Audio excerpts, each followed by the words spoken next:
Broken treaties and sporadic fighting, the Muslims reached a turning point in their struggles against the Crusaders. It came in the person of one of Islam's most celebrated figures. His name was Salah ud-Din, but the West would remember him and come to revere him as Saladin. There is certainly one thing that we must recognize about Saladin, and that is that he was successful where many others of his faith and of his part of the world had not been. That he possessed one unusual feature, in addition to his intelligence and his robust physical strength. He certainly seems to have been a great inspirer of his military followers. In 1187, Saladin amassed an army of 12,000 mounted warriors and lured the Crusaders out of Jerusalem onto a plain between two hills called the Horns of Hattin.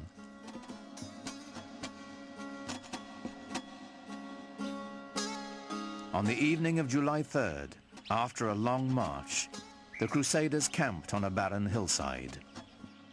There was nothing but a waterless terrain.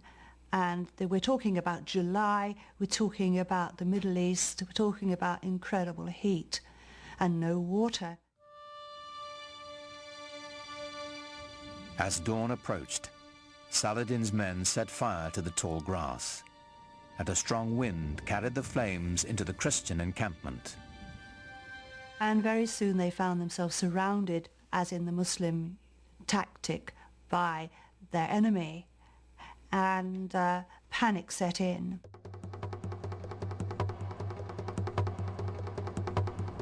The flames bore down on them and the heat became intense, Saladin's secretary wrote.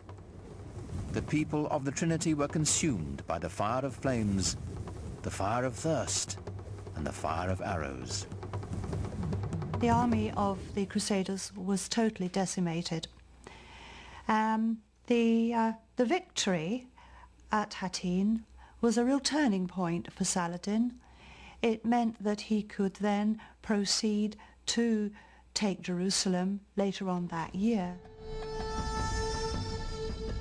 3 months later, Saladin entered Jerusalem.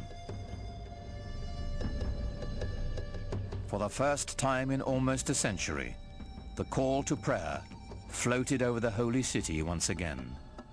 Allah!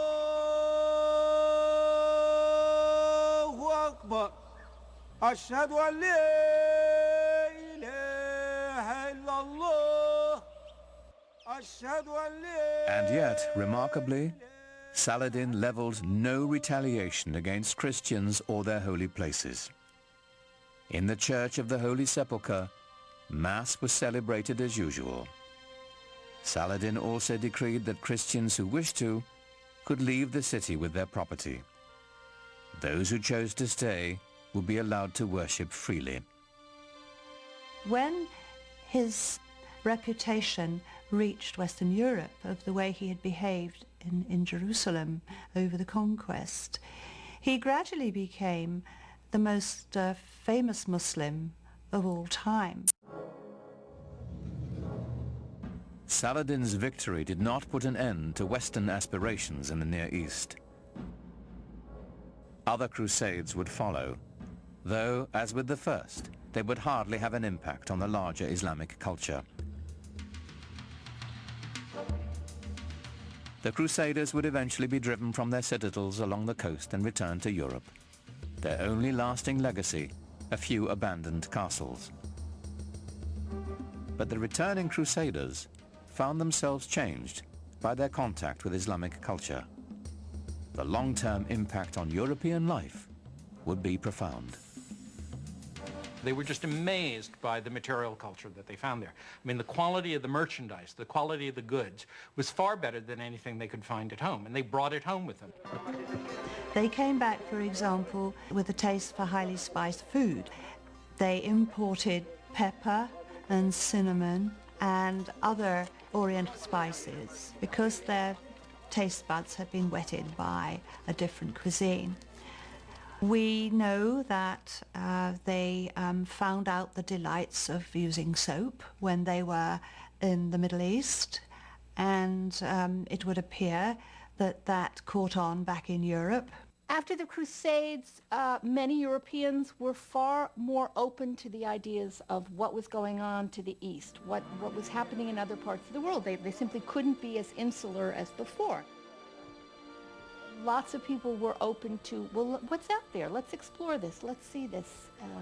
New intellectual thoughts. Let's see what these people are writing. Let's learn languages. This is when people start to learn Arabic slowly in the West.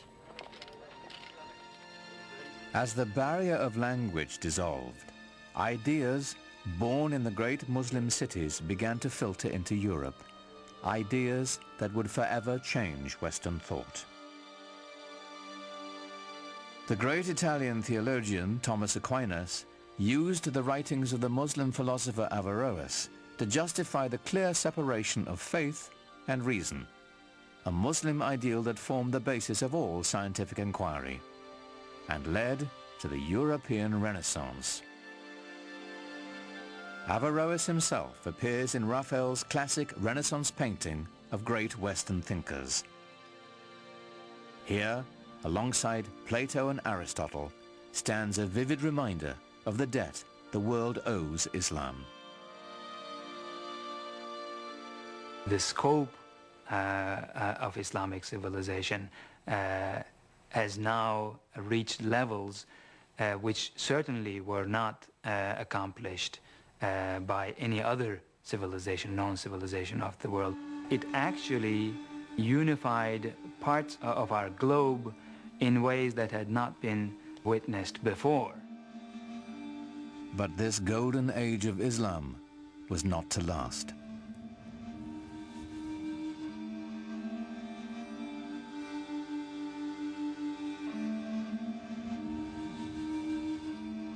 After shrugging off the Crusades and bringing the precious gift of knowledge to Europe, the great cities of the Islamic Empire would be brought to ruin by a force more terrible than anything the Europeans could muster.